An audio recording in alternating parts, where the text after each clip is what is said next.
Hi friends, welcome to Jitendra world. వాళ్ళు వచ్చేసరికి evening snacks మా అబ్బాయికి ఎంతో ఇష్టమైన ఫ్రెంచ్ ఫ్రైస్ మొన్న డీమార్ట్లో తెచ్చాం, ట్రై చేద్దామని.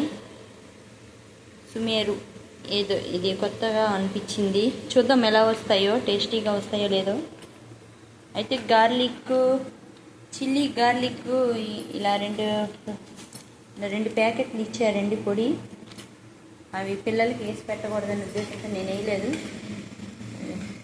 ముందు ఒక ట్రిప్పు ఇలా వేయించుకోవాలి లైట్గా, తర్వాత ఇవ్వండి రెండో ట్రిప్ ఇట్లా క్రిస్పీగా వేయించుకొని తీసుకున్నాం. చూసారుగా, వేయించుకొని మన ఇంట్లో ఉప్పు కారం మనం చల్లుకుందాం. ఎందుకంటే మన ఇంట్లో అయితేనే టేస్టీ అండ్ హెల్త్కి కూడా మంచిది.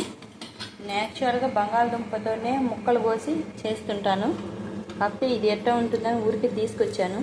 ఈసారి బంగాళదుంప ముక్కలతో చేసినప్పుడు మళ్ళీ మీకు నేను చూపిస్తాను వీడియో. ఇది ఎట్లా అది బంగాళదుంప ముక్కలు సన్నగా తరిగి మన ఇంట్లో చేసుకుంటే ఆరోగ్యానికి మంచిది. ఈ పీసీఓడి ఎక్కువ ఆయిల్స్ పెట్టమాకండి పిల్లలకి, పీసీఓడి సమస్యలు వస్తున్నాయి, దయచేసి చెప్తున్నాను. వీడియో నచ్చితే లైక్ చేయండి, షేర్ చేయండి, సబ్స్క్రైబ్ చేయండి ప్లీజ్. ఇంకా మన ఛానల్ ముందుకు ఉంటుంది.